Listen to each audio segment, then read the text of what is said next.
Donc, bonjour à toutes et à tous, bienvenue.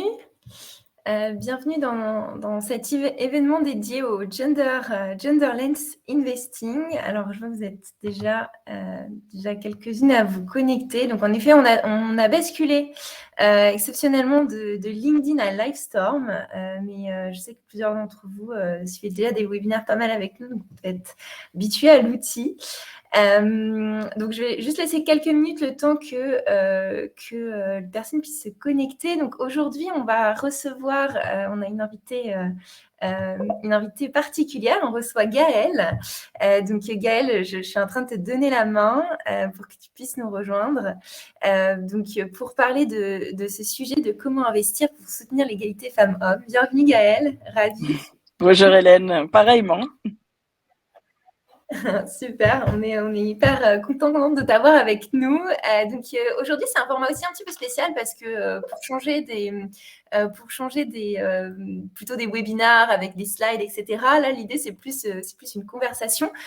Donc c'est une conversation entre nous, mais aussi avec vous. Donc l'idée c'est de ne pas hésiter. Pour celles qui connaissent déjà, vous avez notamment tout un onglet de questions. Donc vous avez aussi le chat. Donc n'hésitez pas à mettre toutes vos questions, et puis comme ça, en fonction, comme tu le souhaites, Gaëlle, soit on prend au fil de l'eau, soit on répondra un peu plus à la fin. Donc, Je te laisse décider, je m'adapte, il n'y a aucun souci. Super, bon, parfait. Du coup, avant de te poser un peu plus de questions, d'une part sur toi, sur Capitana, je sais qu'il y a plein de choses passionnantes à nous raconter. Moi, je dis juste en une phrase un petit mot sur Femka. Donc Femka pour les nouvelles par ici. Donc c'est une plateforme de formation aux finances perso et à l'investissement, donc qui s'adresse aux femmes. Et donc on est deux fondatrices, donc avec Melvin qui est aussi parmi nous aujourd'hui. Qui peut être bientôt en vidéo. Voilà, et ça fait à peu près 1 an et demi.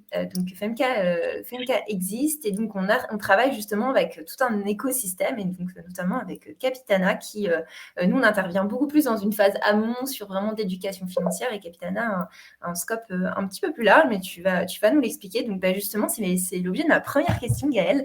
Est-ce que tu peux nous parler du coup un petit peu de toi, de ton parcours, et puis globalement comment est venue cette idée de Capitana, et puis ce que vous faites aujourd'hui, puisque vous êtes déjà une équipe assez structurée, et vous êtes présent sur plusieurs pays également. Donc voilà, pas mal de questions. Avec plaisir. Donc Capitana, la manière dont j'aime la présenter, c'est de dire c'est la meilleure amie financière des femmes.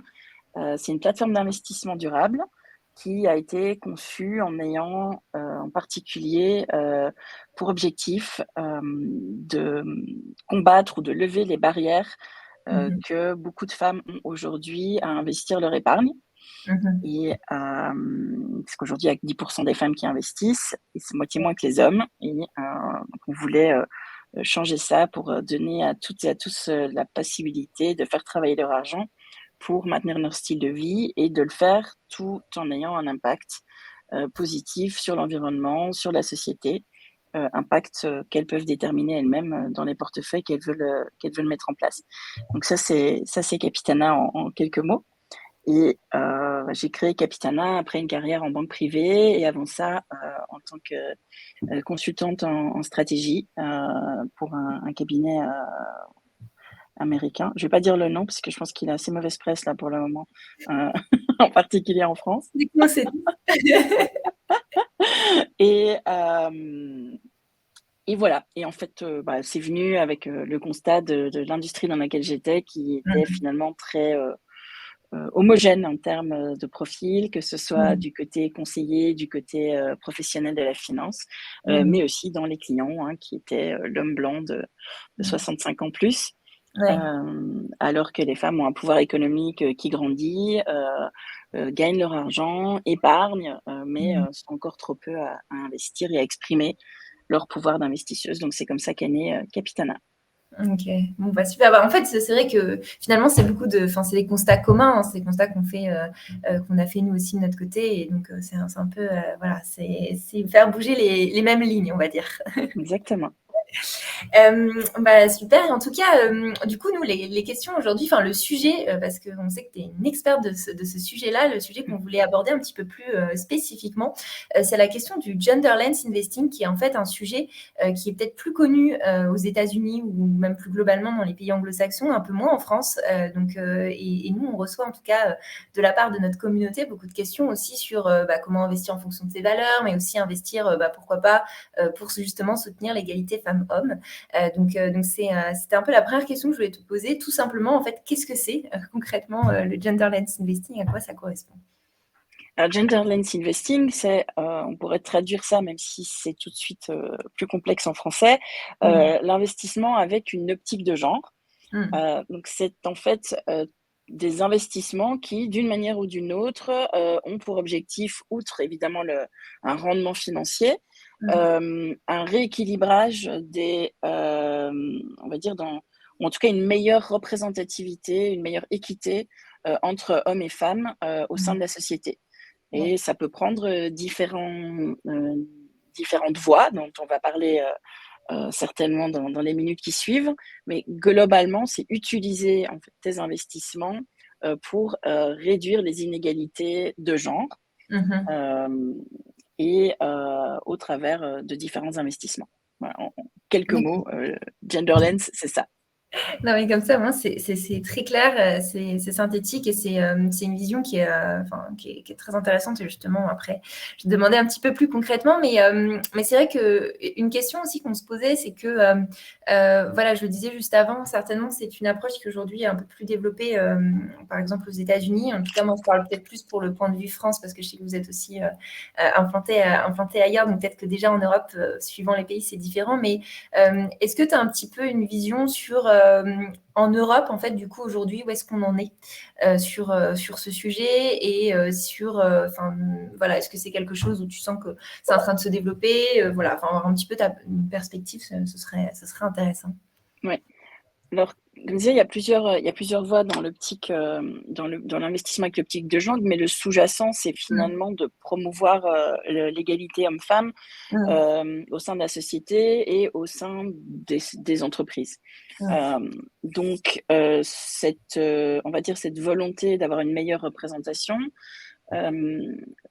tu vois quand même que ce soit la réglementation et les différents mouvements de fond militent pour une meilleure représentation et donc a priori, par effet ricochet, tu devrais avoir plus d'opportunités d'investissement qui puissent être entre guillemets discriminées sur ce critère-là.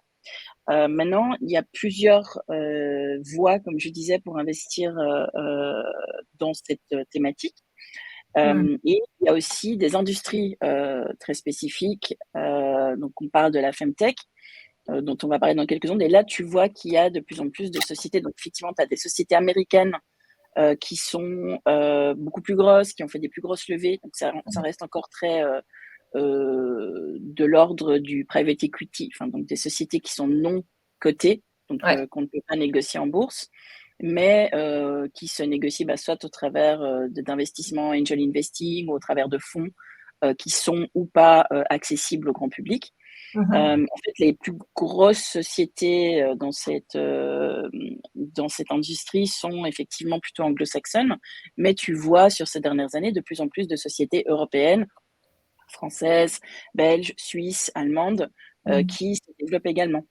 Donc, c'est quand même une problématique qui est, je pense, mieux en mieux couverte et qui donne donc des opportunités d'investissement, même pour les investisseurs européennes, qui sont de plus en plus intéressantes.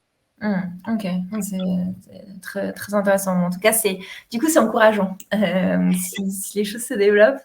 Et du coup, donc, tu as déjà commencé un petit peu à en parler, mais si on va en termes peut-être plus concrets, quand on veut pratiquer finalement, faire du genderless investing, comment ça se passe? Donc là, tu évoquais private equity, mais est-ce que c'est possible aussi typiquement sur les marchés financiers? Quelles sont un peu les grandes options si on doit un peu schématiser? Oui. Tu as trois grandes manières d'investir avec cette optique de genre qui sont plus ou moins risquées et plus ou moins liquides, c'est-à-dire plus ou moins facile d'entrer et de sortir. Mmh. La première, qui est la plus liquide, entre guillemets, c'est d'investir dans des sociétés cotées Mmh. qui ont les meilleurs résultats quand tu les analyses avec ce prisme de est-ce que cette société est, entre guillemets, un bon élève en OK. termes de diversité de genre, puisqu'on est d'accord qu'en termes d'inclusion et de diversité, il n'y a pas que ce Oui, prisme bien de sûr, genre à complètement. prendre en compte. Mmh mh. Euh, donc ça, c'est la première chose. Tu as des sociétés indépendantes qui ont mis en place, donc notamment Equilib, que nous on suit et que nous on utilise dans cette thématique particulière, qui en fait a créé une grille d'analyse la plus objective, la plus factuelle possible, pour déterminer dans quelle mesure les sociétés cotées sont ou pas bonnes en termes de diversité. Donc, tu as 35 points, 19 critères, et en gros, tu as 4 thèmes, hein, qui est en fait au niveau des pouvoirs décisionnels, dans quelle mesure est-ce que tu as un équilibre des genres. Donc d'abord au niveau décisionnel, donc évidemment conseil d'administration, comité de direction, mais également dans les strates de management qui descendent, qui cascadent au travers de l'entreprise, et Mmh. même au niveau de la force de travail au général. Ça, c'était ton premier D'accord. critère dans lequel ils analysent les sociétés. Ensuite, ils regardent évidemment les salaires Mmh. et l'égalité des salaires en essayant d'être objectif, c'est-à-dire vraiment de comparer d'un côté effectivement le entre guillemets, on pourrait dire le taux horaire, mais aussi est-ce que tu as un équilibre dans, par exemple, les temps partiels? OK. Que ce soit pas, Mmh. tu dis: «Oui, OK, à travail égal, elles sont payées le même», mais en fait, tu as une énorme Mmh. majorité de temps partiel, ce qui vient aussi du coup, un peu biaiser le débat. Au niveau de l'équilibre vie privée, vie professionnelle, est-ce que tu as, par exemple, des mesures qui sont mises en place pour les jeunes parents qui soient non discriminantes, qui encouragent en fait justement cette Mmh. équité, de pouvoir t'occuper, à part, ou à responsabilité égale, ou en tout cas d'avoir vraiment le choix entre le père, la mère, dans le cas d'un couple hétéronormé, de se dire voilà, il n'y a pas de discrimination de ce point de vue-là non plus dans l'accès euh, aux éléments qui pourraient te donner un équilibre vie privée, vie professionnelle, qui contribue aussi justement en fait, à encourager ou à maintenir une certaine équité et à permettre à hommes et femmes d'évoluer dans leur carrière selon leurs souhaits. Ensuite, tu as OK. tout ce qui est évidemment cadre, hein, les procédures, les politiques qui sont mises en place, qui sont analysées. C'est le troisième point. Et le dernier, ce qui est important aussi, c'est tout ce qui est la transparence des mesures. Mmh. Est-ce qu'ils sont est-ce qu'on peut mesurer en fait les politiques, les procédures et les actions mises en place?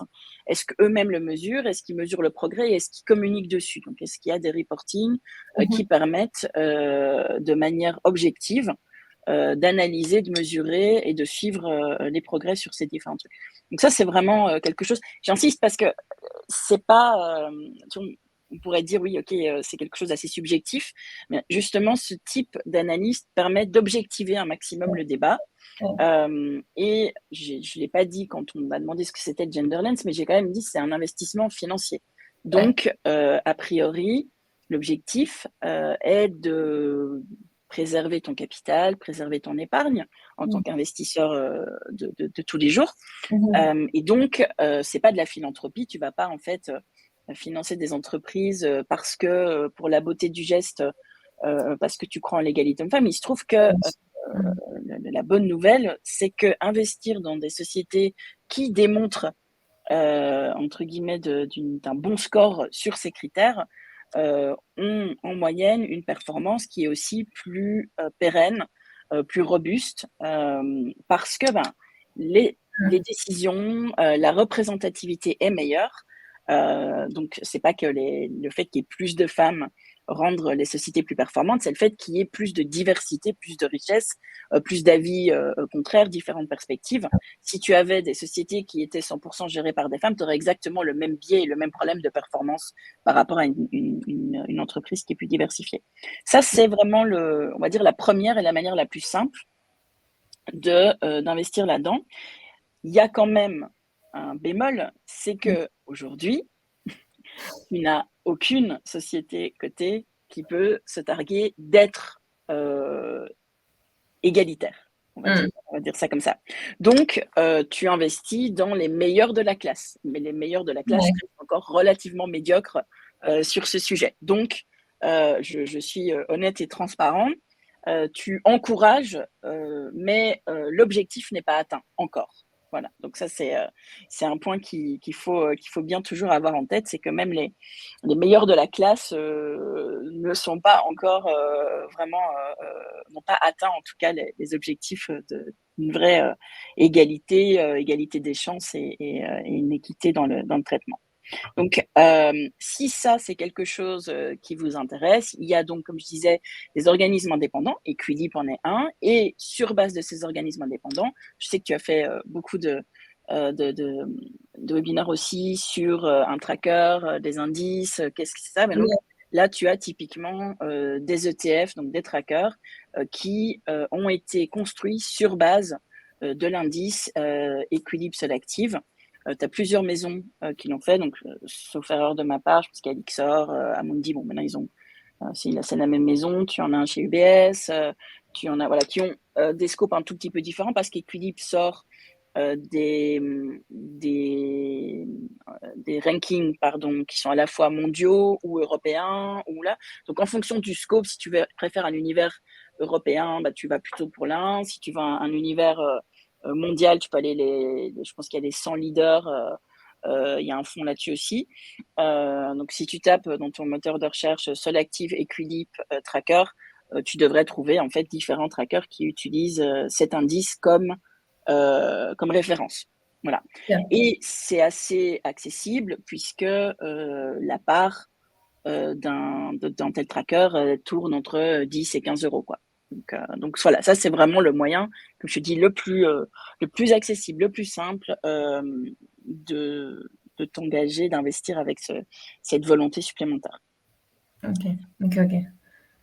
Une autre, est-ce que il y a des questions, Hélène, où tu as des choses, je sais pas, c'est Euh, quelque chose que tu as dans ton portefeuille aujourd'hui?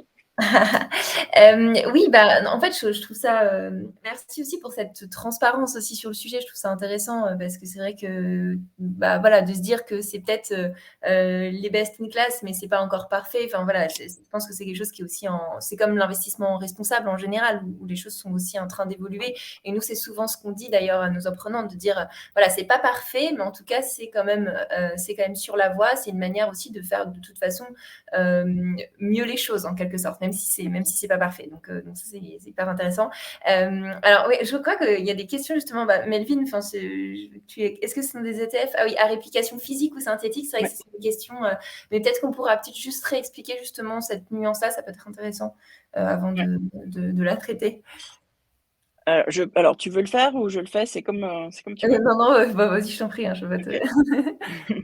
Donc oui, effectivement. Donc, est-ce que c'est physique ou synthétique? Donc, autrement dit, est-ce que quand on investit dans le Ouais. tracker détient effectivement l'ensemble des entreprises qui sont constituées, enfin, dont est constitué l'indice, ou est-ce que ce qui est le cas dans les ETF synthétiques, euh, on investit dans un panier d'actions quelconque et on va échanger la performance de ce panier d'actions contre la performance de l'indice.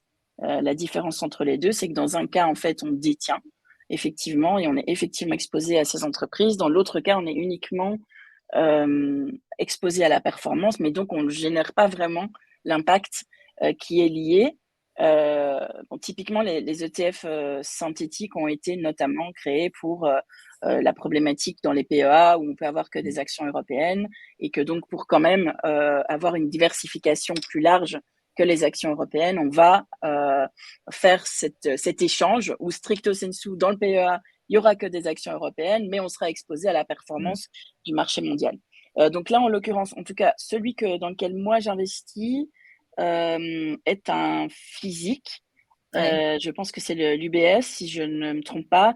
Maintenant, je sais que Lixor fait beaucoup de synthétiques, donc il est possible qu'il y ait aussi un synthétique, mais en tout cas, je suis certaine que on peut trouver des physiques, puisque nous, on n'investit jamais que dans des ETF physiques, justement parce qu'on veut pas Et seulement la performance, mais aussi l'impact. ouais, ça c'est un point clé. Merci pour la précision. Et oui, d'ailleurs, j'en profite juste, mais on pourra peut-être on pourra vous envoyer un peu ces ressources-là, notamment ce que tu disais sur sur Equilib, pardon. Je pense que ça va être intéressant, notamment les critères qui sont pris en compte. Voilà, je pense que Ouais. c'est Oui, leurs rapports sont disponibles vraiment publiquement sur leur site. Donc, d'ailleurs, c'est assez intéressant de voir parce qu'ils ont aussi des classements pays. Donc, franchement, c'est vraiment bien. Et puis de comprendre l'analyse. Voilà. Alors, il y a aussi un point, c'est que s'il y a des investisseuses qui ont entre guillemets, un angle durable dans leurs investissements, il faut être bien conscient que ce n'est pas parce qu'une entreprise est bonne en termes de gestion de la parité, qu'elle a une gestion qui va, que par exemple son empreinte écologique va être irréprochable. Et c'est d'ailleurs toute la difficulté quand tu investis en thématique et que tu te soucies de l'impact. Parfois, entre créer un impact social et produire un impact environnemental, en fait, il y a de la friction, il y a des choix à faire. Mais là, vraiment, je me concentre uniquement sur cette volonté d'avoir un impact sur la parité, sur l'égalité homme-femme. Voilà, donc ça, c'est un point parce que nous, dans nos portefeuilles, parfois, c'est un peu, on se tire les cheveux parce qu'il y a des sociétés qui scorent très bien sur la diversité, mais que par contre, d'un point de vue environnemental, on n'aime pas trop avoir dans notre portefeuille. Et du coup, en fonction des préférences du client, on décide ou pas d'aller dans cette direction. Ouais, tu priorises, quoi. Enfin, malheureusement, tu te retrouves un peu obligé de faire ça, quoi. OK, c'est intéressant. Tout est question d'arbitrage. Malheureusement, la perfection aujourd'hui n'est pas de ce monde. Et en particulier, quand tu cherches à faire mieux, il faut trouver l'optimum. Chacun a un peu son propre équilibre, on va dire. Bien sûr, bien sûr. Une autre manière, c'est d'investir dans des sociétés qui ont été fondées par des femmes. Ça, c'est une autre manière qui n'est pas mutuellement exclusive, hein, on peut faire les deux. Là aussi, les sociétés qui sont fondées ou cofondées ou dirigées par des femmes sont, alors en particulier quand on parle de fondatrices, sont sous-financées, hein. Donc si on regarde finalement les apports de capitaux, les apports de capitaux risques, il y a une partie très très faible, hein, entre 5 et 10% qui en fait va à des fondatrices ou à des équipes mixtes versus des équipes 100% masculines. Et là, de nouveau, le phénomène de rareté et de fait que, parce que il y a un biais de sélection en fait, c'est que comme c'est tellement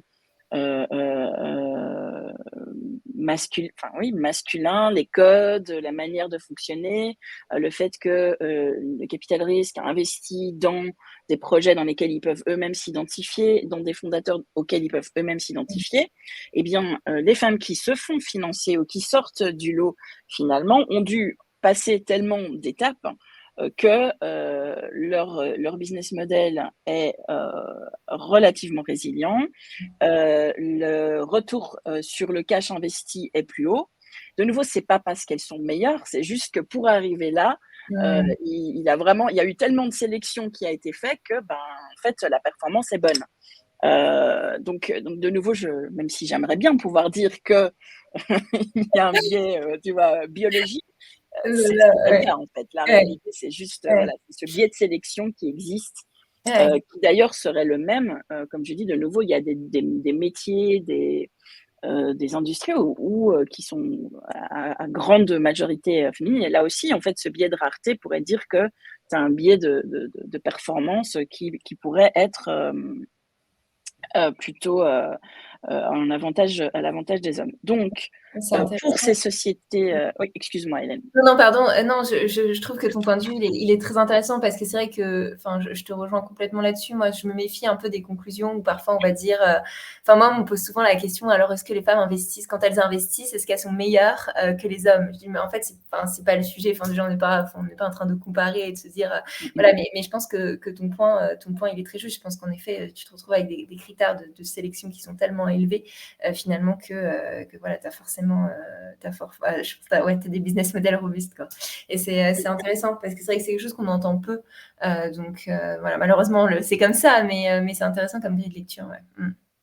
Oui, et puis à partir du moment où tu finances des choses qui aujourd'hui sont enfin, Ouais. paradoxalement, tu vois, en fait, c'est un peu soit tu vas faire concurrence sur des métiers, des industries qui sont déjà très bien financés, et donc finalement les valorisations, l'accès finalement à des opportunités d'investissement intéressantes en tant qu'investisseur privé, en tant que business angel, sont moins importantes.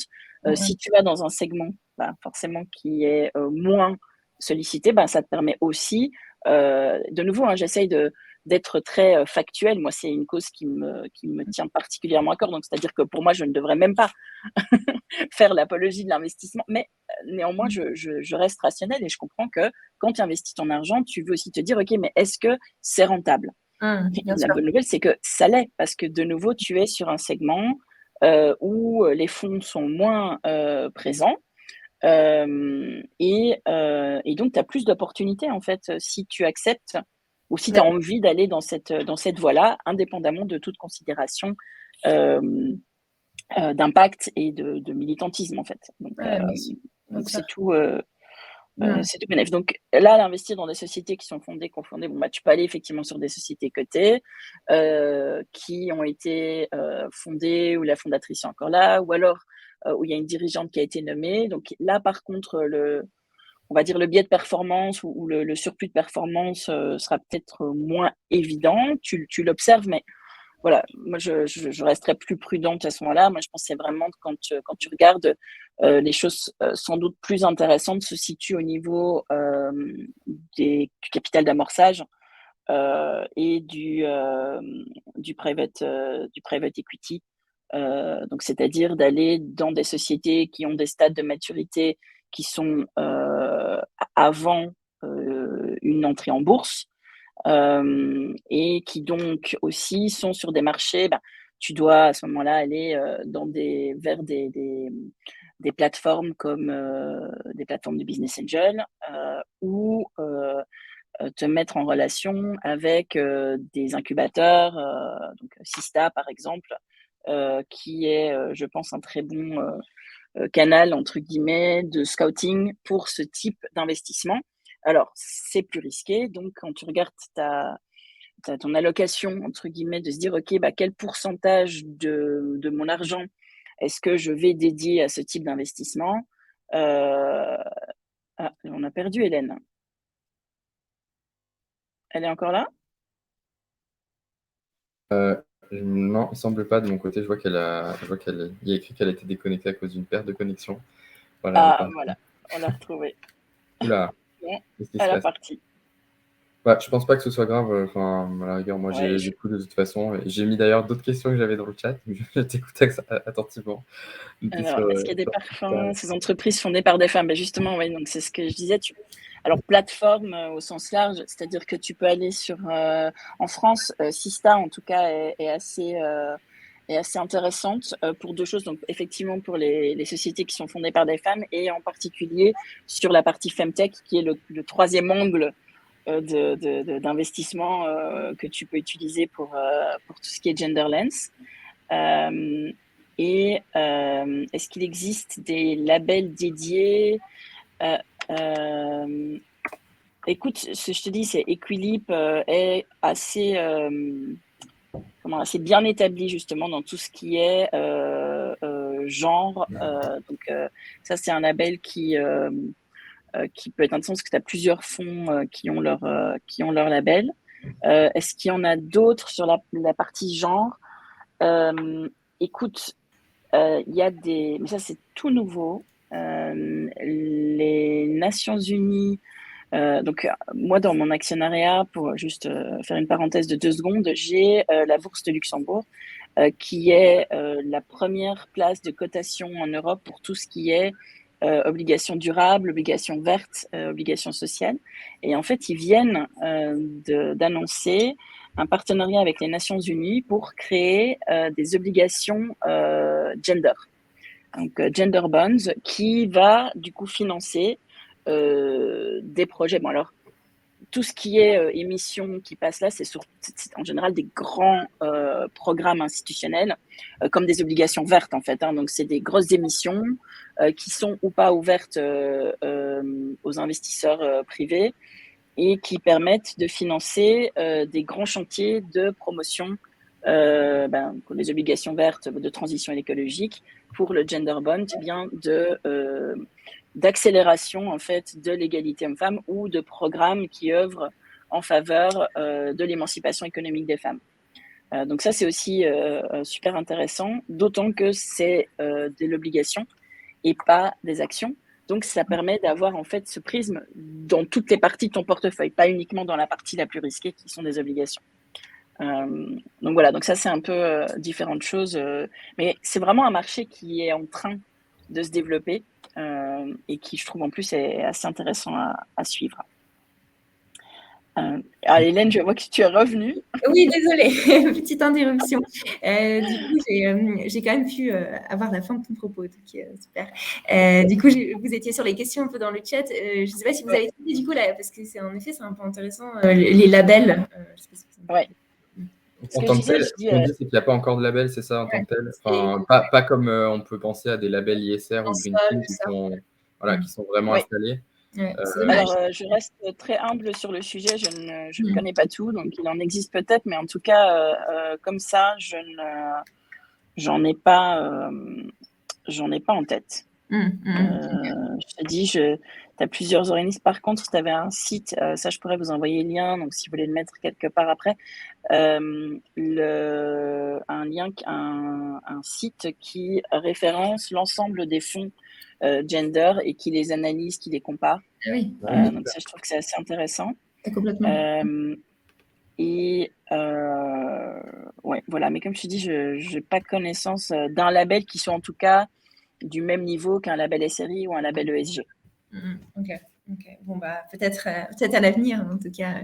Ouais. Mais tu as une de nos consoeurs, on va dire, qui lance le label F comme féminisme financier, donc, mais qui n'est pas encore au niveau des produits, qui est plutôt au niveau des organisations, donc des institutions financières. Je sais que elle a pour ambition d'un jour pouvoir noter les produits financiers, mais je pense que voilà, ça demande un boulot quand même assez énorme. À mon avis, c'est encore être en gestation pendant quelques mois. Oui, complètement. Mais oui. Donc, oui, c'est pour celles qui nous suivent, c'est WeInvest, en effet, qui travaille sur ces sujets-là, qui sont complètement complémentaires, nous, à ce que vous faites, vous, de votre côté, Capitana, et nous, puisqu'en effet, c'est aussi travailler sur l'institution et sur tout ce sujet de confiance dans l'institution, parce que souvent, c'est quand même ce qui ressort où c'est pas forcément très lisible, on ne sait pas si les produits sont adaptés ou pas, et si on peut s'y fier. Donc non, c'est super. Très, très, très intéressant. Et alors, on l'avait juste évoqué, mais je ne sais pas si tu avais plus de billes ou de choses à partager là-dessus, mais sur tout ce qui touche plus à la Femtech en tant que telle.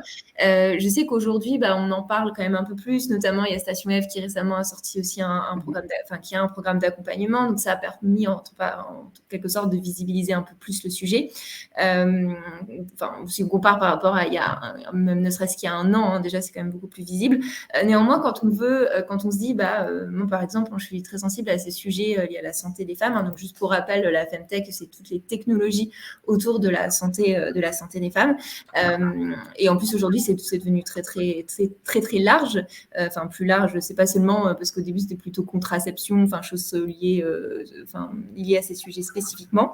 Est-ce que aujourd'hui on a quand même au-delà, quand même des moyens concrètement d'investir, autre que où il faut vraiment être billet et puis business angel et puis aller mettre un ticket concrètement, quoi. Alors, oui, tu as très peu encore, je pense que tu en as 2 ou 3 qui sont cotés, une en Suisse, 2 peut-être un peu plus aux US parce qu'il y en a certainement que j'ai raté, mais en tout cas, tu n'en as pas énormément. Et et alors, tu as aussi évidemment des Femtech qui sont en fait plutôt des groupes pharma. Donc, en fait, tu peux pas isoler, si tu veux, vraiment la partie Femtech. Ça fait partie d'un groupe pharma ou d'un groupe de recherche plus important. Tu as encore la grosse majorité de ces sociétés qui sont entre le stade d'amorçage et la série B, C en termes de financement. Ce qui ne t'empêche pas de rentrer dans les premiers stades. Tu parlais de Sista Femtech. Ça, par exemple, je sais que moi, j'avais parlé avec Marine, qui, entre-temps, a créé sa propre Femtech, d'ailleurs, et on avait discuté à ce moment-là de est-ce qu'ils étaient dealmakers ou pas. Et ce qu'elle me disait, c'est qu'en fait, ces sociétés cherchent des fonds. L'avantage d'être, par exemple, avec Sista, c'est qu'en fait, il y a déjà une sélection. Parce que la difficulté, c'est de te dire, OK, comme pour toute start-up, pour toute jeune pousse, OK, c'est super, elles sont en Femtech, c'est super, elles sont fondées par des femmes. Pour la plupart, c'est pas pour autant qu'elles vont performer, qu'elles vont trouver leur marché, etc. Donc, il faut quand même, contrairement à... encore plus plutôt que des investissements plus matures, pouvoir faire ton analyse. Et c'est pas toujours évident. En particulier, comme tu le disais, c'est des secteurs qui peuvent être assez techniques parfois. Donc, en Femtech, tu as des choses qui vont du app pour suivre ton cycle à méthode contraceptive non hormonale, à des traitements hormonaux pour la ménopause, jusqu'à l'endométriose, détection des symptômes au début. Tu as aussi des sociétés qui sont vraiment dans la recherche et développement et dont les processus finalement de sortie de produits sont très longs. Donc, quand tu parles de traitement, de recherche d'imagerie médicale pour la détection du cancer du sein, par exemple, eh bien, c'est des cycles de développement qui peuvent être très, très, très, très longs. Et donc, voilà, c'est une prise de risque qui est assez importante. Donc, pour comprendre ça le mieux, moi, c'est ce que je dis, c'est ce que moi, je fais, c'est en fait d'aller chercher justement ces initiatives qui permettent en fait, d'avoir quelqu'un qui a fait un certain screening, une certaine sélection, d'avoir des entrepreneurs, des entrepreneuses qui sont accompagnés. Donc, ça aussi, de nouveau, gage, entre guillemets, de nouveau, tu essaies de trouver des marqueurs positifs. Ça ne veut pas dire qu'ils vont tous s'en sortir, mais disons qu'il y a plus de marqueurs positifs qu'une société que tu ne connais pas, qui n'est pas accompagnée, qui est seule dans son coin, etc. Et je sais que là, en fait, tu as des contacts et tu peux mettre des tickets qui sont parfois assez petits, parce que c'est pas encore structuré, en fait. Donc, tu rentres pas dans les séries A, dans les séries B comme ça. Par contre, tu peux tout à fait rentrer dans un premier fonds, dans un premier tour d'amorçage avec des tickets de 1 000, 5 000 euros. Tout dépend de nouveau du type de business dans lequel elles sont actives. Donc ça, c'est un des points. Mais c'est vrai que c'est entre guillemets, un secteur où il est plus difficile de rentrer et qui te demande plus d'implication en tant qu'investisseur pour trouver le flux de dossiers potentiels. Il y a encore de la démocratisation à faire sur l'accès à cet investissement. Écoute, nous, c'est vraiment un de nos objectifs. Un de nos objectifs, c'est finalement de réunir sur Capitana une communauté d'investisseurs suffisante pour pouvoir créer un fonds justement Femtech qui nous permettrait du coup de démocratiser le ticket d'entrée parce qu'on on met en commun en fait des investisseuses et que donc la somme finale nous permet de rentrer au capital directement ou indirectement au travers de fonds de capital risque qui sont spécialisés là-dedans mais qui en général ne sont pas accessibles aux particuliers et du coup de pouvoir donner cette possibilité et de les intégrer dans les portefeuilles de notre cliente. Mais voilà, ça nécessite effectivement d'avoir déjà un volume suffisant. Oui, bien sûr. Et d'ailleurs, du coup, j'en profite un peu pour rebondir. Si tu veux nous dire un petit peu plus, parce que voilà, tu nous avais expliqué un peu tout le détail. Vous faites un travail de fond formidable pour vos clients chez Capitana. Peut-être un peu parce que vous êtes vraiment un prisme très engagé. Vous proposez quand même des options. Enfin, ça va même jusqu'à, tu nous avais donné l'exemple, quelqu'un qui veut investir en fonction de ses valeurs, même vegan. Donc là, je sors un petit peu du sujet, mais peut-être juste si tu veux dire aussi un petit mot un peu sur comment vous fonctionnez aussi, ce travail que vous faites pour permettre, parce que je sais que nous, aujourd'hui, dans notre communauté, on a beaucoup de femmes qui sont en recherche de ça, de pouvoir investir vraiment en fonction de leurs valeurs. Et vous, c'est au cœur de votre proposition et de votre mission. Donc, c'est intéressant. C'est gentil, Hélène. Oui, donc ce que nous, la manière dont nous, on fonctionne, c'est déjà, on est en gestion pilotée. Donc, en fait, c'est sur le prisme, tu as plein de manières différentes. Tu peux vouloir acheter toi-même tes titres ou te faire accompagner. Nous, on est vraiment sur le prisme accompagnement. De nouveau, ça ne veut pas dire que c'est l'un ou l'autre. Mais typiquement, c'est d'ailleurs aussi de nouveau comme ça que moi je fonctionne. J'ai quelques entreprises coup de cœur où j'aime bien en fait avoir les titres en direct, même si financièrement c'est pas pertinent, c'est pas optimal puisque on dit toujours qu'à moins que tu aies un patrimoine assez important, avoir des titres en direct, c'est assez cher puisque tu as tes coûts de transaction qui sont assez élevés, tu n'as pas beaucoup de diversification et donc voilà, moi j'ai de l'autre côté un portefeuille Capitana et puis start-up, etc. Et la raison pour laquelle on a travaillé en gestion pilotée, c'est parce que la majorité justement des femmes avec lesquelles on avait échangé quand on a développé le concept, c'est-à-dire il y avait plein de raisons pour lesquelles elles n'investissaient pas, manque de confiance en elles, manque de connaissances, besoin de sens, tu vois, de dire ok, je veux pas juste investir pour maintenir mon niveau de vie, je veux que ces investissements soient alignés avec mes valeurs. Ouais. Donc ça c'est aussi quelque chose qui est très important pour nous. Et puis même si je mets tout ça en boucle, j'ai pas le temps en fait, j'ai juste pas le temps. Et étant moi-même à la fois entrepreneuse, maman, etc. Tu dis oui, voilà, il y en a qui adorent. D'ailleurs, j'étais à un workshop hier, il y en a qui et c'est super. Tu as des femmes qui ont finalement trouvé le fun, tu vois, d'investir, de regarder soi-même, etc. Mais ça demande du temps. Et donc pour la grande majorité, on essaie justement de offrir cette gestion professionnelle, puisqu'on est entreprise d'investissement, donc on est régulé en tant qu'entreprise d'investissement, et on construit du coup ces portefeuilles qui sont d'abord adaptés aux objectifs de vie. Donc nous, la première chose qu'on va te demander, c'est ok, tes économies, en fait, à quoi est-ce que tu veux qu'elles servent à l'avenir? Quelles sont tes priorités? Et sur cette base-là, quelle est la meilleure feuille de route pour y arriver? Et au travers de quoi veux-tu réaliser cette feuille de route? C'est-à-dire, quelles sont les valeurs, quel est l'impact auquel tu veux contribuer au travers de tes investissements? Et là, on a effectivement différentes thématiques. L'objectif, entre guillemets, mon rêve pour Capitana, c'est qu'on soit en mesure vraiment de pouvoir avoir des thématiques qui soient excessivement diverses et pour l'utilisatrice de pouvoir choisir tout en préservant évidemment son profil de risque, etc. Donc tu peux pas par exemple pour un profil excessivement conservateur qui a vraiment une aversion à la perte énorme, je pourrais pas par exemple lui conseiller d'investir en Femtech. C'est pas aujourd'hui, c'est pas compatible parce que la Femtech, comme je disais, c'est illiquide, c'est risqué. Donc voilà, même si elle aimerait, il va falloir lui expliquer que voilà, c'est pas compatible et qu'il va falloir soit réduire en fait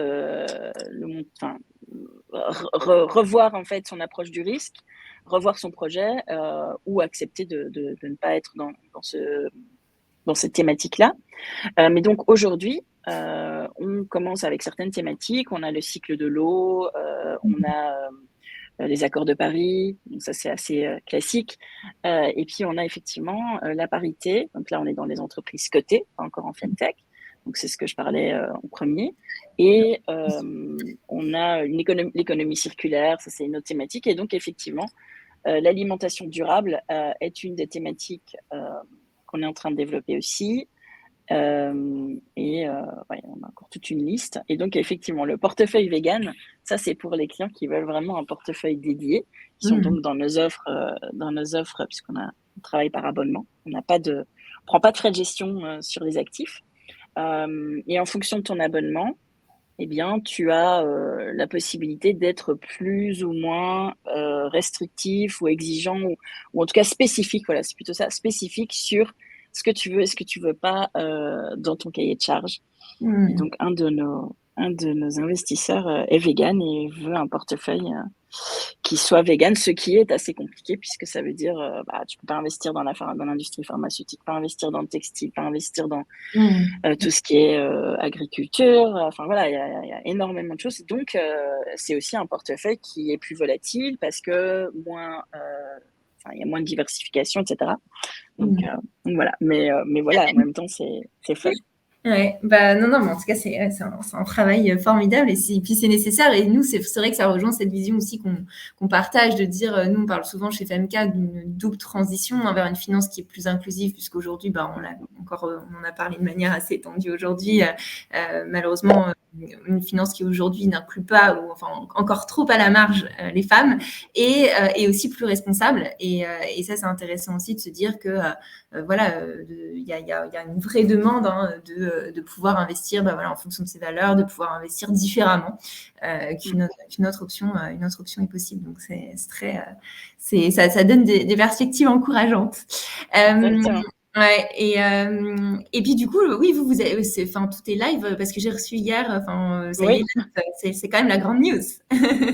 Oui, exactement. Alors, tu sais, c'est toujours quand tu lances ton produit, avant, tu dis toujours, je vais faire une grande fête, je vais sabrer le champagne, etc. Ouais. Et en fait, la réalité, c'est que tu le lances, mais tu dis, oui, mais il y a encore plein de trucs, en fait, qu'il faut améliorer, qu'il faut changer. Et puis, tu as été dans le truc, donc on n'a pas fêté, mais j'ai Émilie qui est dans le chat, qui a quand même organisé un petit verre ce soir, un petit verre d'équipe pour prendre le temps quand même de célébrer ça, parce que, mine de rien, c'est une grande étape. Ouais, toutes nos félicitations. D'ailleurs, tu as des messages dans le chat qui te disent bravo. Donc, non, c'est top. Nous, en tout cas, ça participe du même mouvement, comme on disait. Alors, je vois qu'il y a encore, il y avait quelques questions peut-être en plus dans le chat. Et sinon, n'hésitez pas, pour toutes celles qui ont plus, quelques questions pour Gaëlle. Vous voyez, elle est incollable sur le sujet, donc n'hésitez pas.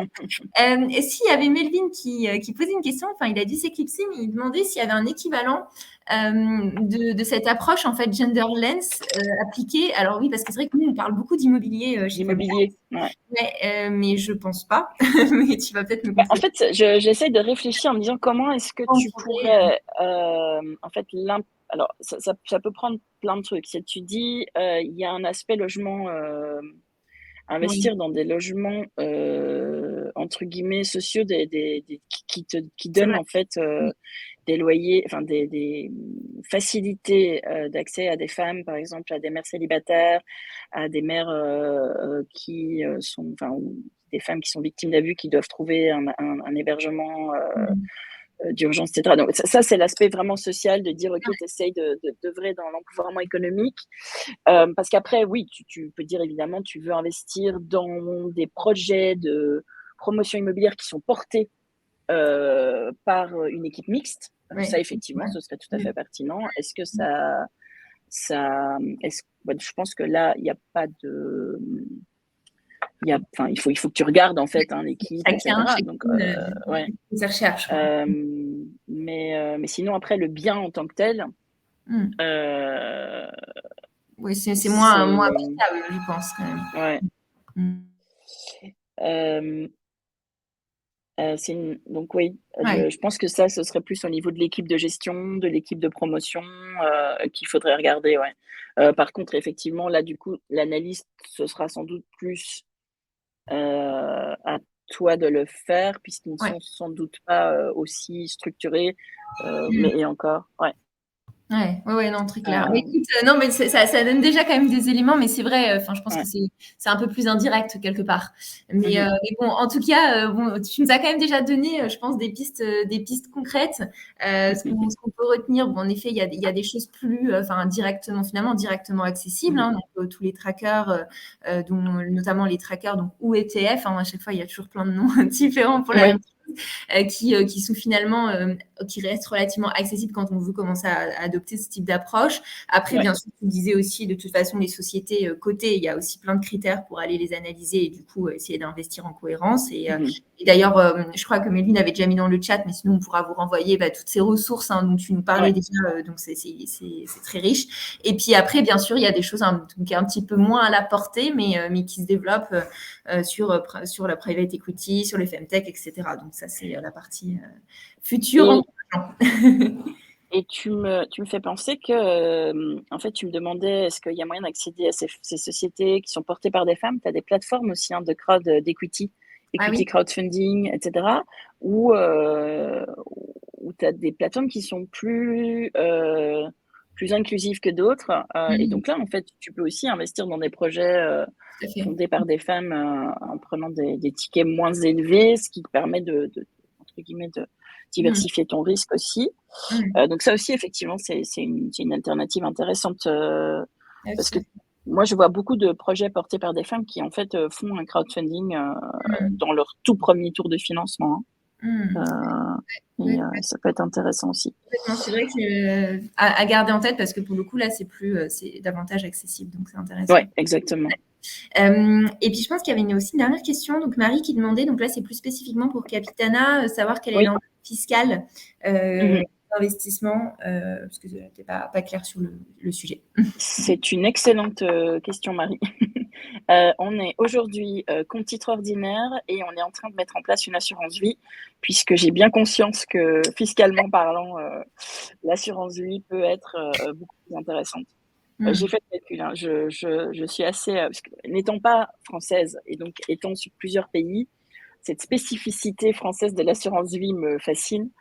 Et en fait, les coûts de ce support sont quand même assez.